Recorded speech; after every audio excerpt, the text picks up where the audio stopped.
A'udzubillahi minasyaitonirrajim. Bismillahirrahmanirrahim. Alhamdulillahi wahdah, wassalatu wassalamu ala rasulillah. Apa kabar sahabat-sahabatku sarung dakwah channel yang dirahmati Allah? Kali ini saya akan menceritakan kisah Halimah As-Sa'diyah yang mendapat keajaiban dan keberkahan setelah menyusui Nabi Muhammad SAW. Halimah As-Sa'diyah, seorang wanita desa bersahaja, pergi ke Mekah bersama suami dan bayinya yang masih mungil. Mereka turut dalam kafilah Bani Sa'ad. Ketika itu musim kemarau. Terik siang itu begitu menyengat. Perjalanan terasa sangat menyiksa. Halimah bercerita, "Semalaman aku dan suamiku tak bisa tidur. Si kecil terus menangis. Ia haus dan lapar, tapi kami sudah tak punya apa-apa. Unta yang kami bawa sudah tidak mengeluarkan air susu." Dengan tertatih, tibalah mereka ke Mekah. Wanita-wanita bersegera mencari anak susuan. Tak ketinggalan pula Halimah. Akan tetapi, ia sedikit tidak beruntung. Lewat 2 hari, ia belum juga mendapatkan bayi untuk ia susui. Hingga akhirnya terlintas seorang bayi yatim dari wanita tak berpunya. Namanya Muhammad bin Abdullah. Sebelum itu, ihwal bocah itu sebetulnya sudah didengar. Tepatnya, tatkala rombongan baru memasuki kota. Aku tahu bahwa setiap orang dari kami telah ditawari bocah itu.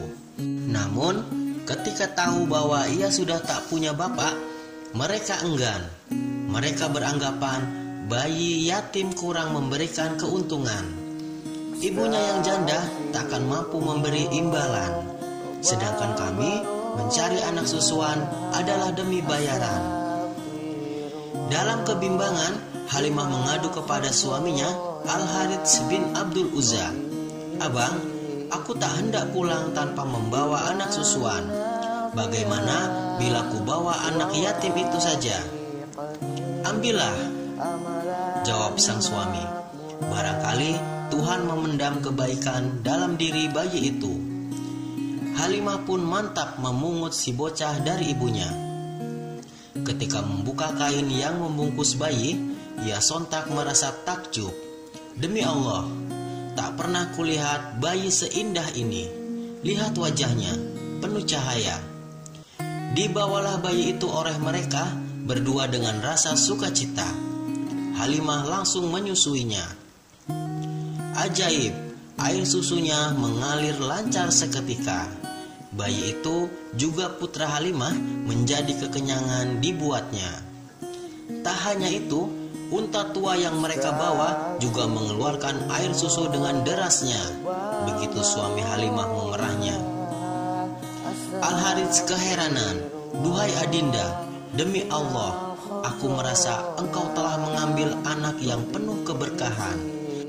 Tidakkah engkau menyaksikan pula keberuntungan demi keberuntungan menghampiri kita semenjak ia kita bawa serta?" Semenjak itu, keluarga kecil Halimah diguyur anugerah.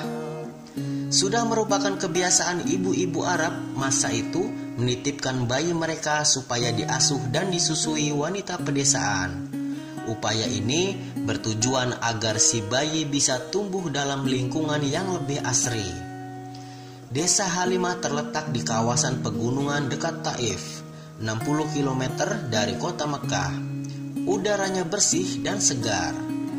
Rasulullah SAW berkembang dengan keistimewaan. Usia 5 bulan sudah pandai berjalan. Menginjak 9 bulan, kemampuan verbalnya atau berbicara sudah lancar. Dan ketika sudah berumur 2 tahun, balita itu sudah dilepas bersama putra-putra Halimah yang lain untuk mengembala kambing. Halimah memberikan pendidikan yang baik kepada Al-Amin kecil. Ia sangat mencintainya. Dan tatkala masa penyusuan, yakni 2 tahun telah lewat, Halimah mesti menyerahkan anak itu kepada ibunya, Aminah. Ia merasa berat hati, ia masih ingin menuai berkah darinya. "Aku mengharapkan Anda masih bersedia menitipkan anak ini kepada kami. biarlah ia bersama kami sampai lebih besar dan kuat. Aku khawatir ia jadi sakit-sakitan bila tinggal di Mekah." Begitulah Halimah memohon kepada Bunda Aminah. Ia terus meminta hingga akhirnya ibu Rasul itu luluh hatinya.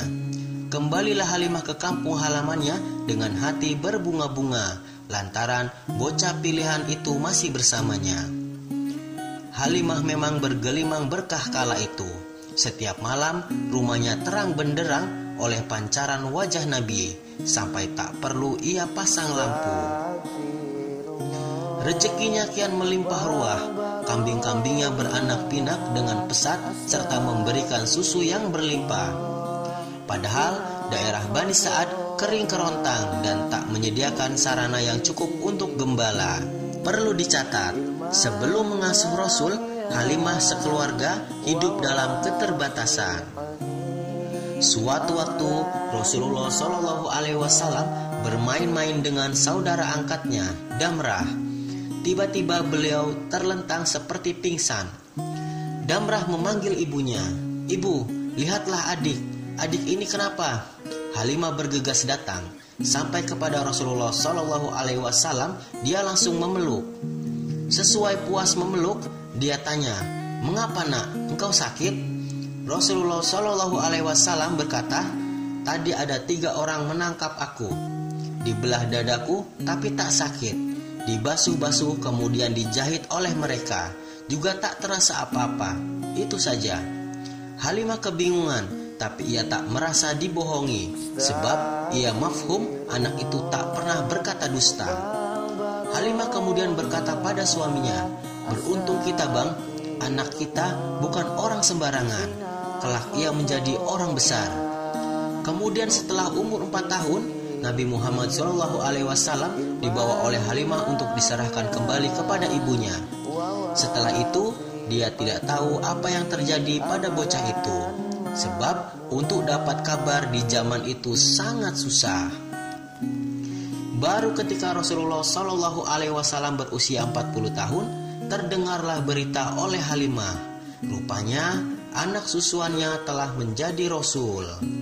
Maka dia berujar kepada suaminya, "Tidak sangka bang, anak susuan kita, anak angkat kita jadi utusan Allah." Halimah pun merasa sebagai wanita paling bahagia di dunia. Halimah As-Saddiyah, putri Abu Zuaib Abdullah bin Al-Harits, adalah teladan bagi muslimah setiap zaman.